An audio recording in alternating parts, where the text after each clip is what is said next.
یہ کہانی اس وقت کی ہے جب وادی زاریاب کے درمیان ایک پرانا شہر صحاب نگر آباد تھا۔ اس شہر پر ایک حاکم حکومت کرتا تھا جسے لوگ خاموش امیر کہتے تھے۔ وہ بہت کم بولتا تھا، مگر جب بھی بولتا تو فیصلہ ہمیشہ حتمی ہوتا۔ لوگ کہتے تھے کہ وہ جذبات سے نہیں بلکہ صرف حساب کتاب سے سوچتا ہے، جیسے اس کا دل نہیں صرف دماغ ہو۔ صحاب نگر میں ایک عجیب قانون تھا۔ ہر جرم کا فیصلہ 24 گھنٹے میں ہونا چاہیے، ورنہ سزا خود بخود نافذ ہو جائے گی۔ اسی قانون کی وجہ سے لوگ اس نظام سے ڈرتے بھی تھے اور اسے پسند بھی کرتے تھے۔ ایک دن شہر میں ایک بڑی ہلچل مچ گئی۔ شاہی خزانے سے ایک قیمتی ہیرا غائب ہو گیا تھا جو نسلوں سے بادشاہت کی علامت سمجھا جاتا تھا۔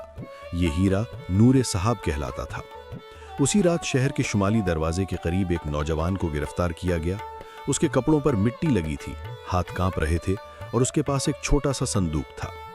سپاہیوں نے فوراً کہا، یہی چور ہے۔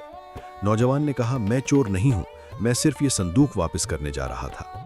مگر کسی نے اس کی بات نہ سنی۔ اگلے دن اسے عدالت میں پیش کیا گیا۔ کمرہ خاموش تھا۔ خاموش امیر اپنی کرسی پر بیٹھا تھا۔ اس کے سامنے صرف ایک کتاب اور چند کاغذات تھے۔ سپاہی نے کہا، جناب، یہ لڑکا خزانے سے ہیرا چراتے ہوئے پکڑا گیا ہے۔ امیر نے پوچھا، ثبوت؟ سپاہی نے صندوق پیش کیا۔ نوجوان بولا، یہ صندوق میں نے دریا کے کنارے پایا تھا، میں اسے واپس کرنے آیا تھا۔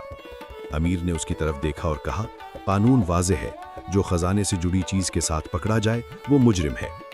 نوجوان چیخا، میں بے گناہ ہوں، مگر امیر نے فیصلہ سنا دیا، اسے قید میں ڈال دیا جائے۔ عدالت میں خاموشی چھا گئی۔ اسی وقت ایک عورت آگے بڑھی۔ وہ آنکھوں میں آنسو لیے بولی، یہ میرا بیٹا نہیں، مگر یہ بے گناہ ہے۔ امیر نے کہا، تمہارے پاس ثبوت ہے؟ عورت نے کہا، ثبوت نہیں، مگر سچ ہے۔ یہ بات امیر کے لیے غیر معمولی تھی۔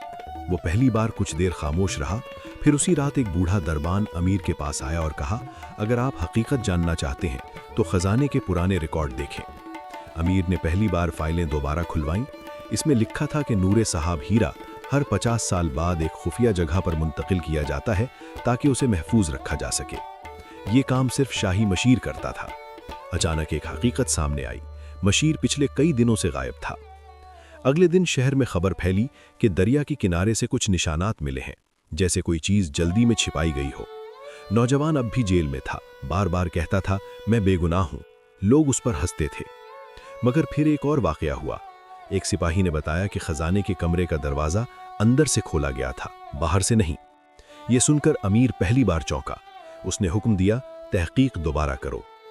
اسی رات بوڑھی عورت دوبارہ آئی اور بولی، اصل چور شہر کے اندر ہے اور وہ وہی ہے جس پر سب سے زیادہ اعتماد کیا جاتا ہے۔ کچھ گھنٹوں بعد خبر آئی کہ شاہی مشیر واپس آ گیا ہے اور اس کے پاس ایک تھیلا تھا۔ جب اسے پکڑا گیا تو اس نے سب کچھ مان لیا۔ اس نے کہا، میں نے خزانہ نہیں چرایا، میں نے صرف اسے چھپایا تھا۔ امیر نے پوچھا، کیوں؟ مشیر نے کہا، میں شہر کو ڈرانا چاہتا تھا تاکہ پرانا نظام بدل جائے، مگر میں حد سے آگے نکل گیا۔ نوجوان کو فوراً رہا کر دیا گیا۔ وہ باہر آ کر روتے ہوئے بولا، اگر تھوڑی دیر اور ہو جاتی تو میں مجرم بن جاتا۔ امیر خاموش رہا۔ پھر اس نے کہا، میں نے قانون کے مطابق فیصلہ کیا، مگر حقیقت کو دیر سے دیکھا۔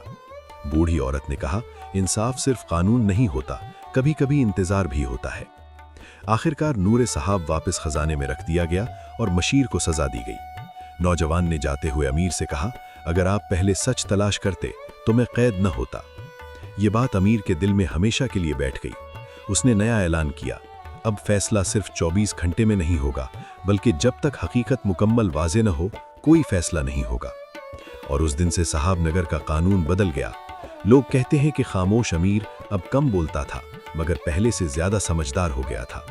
اور شہر نے یہ سبق سیکھا کہ جلدی کا انصاف اکثر اندھا ہوتا ہے، اور اندھا انصاف کبھی کبھی بے گناہوں کو قید کر دیتا ہے۔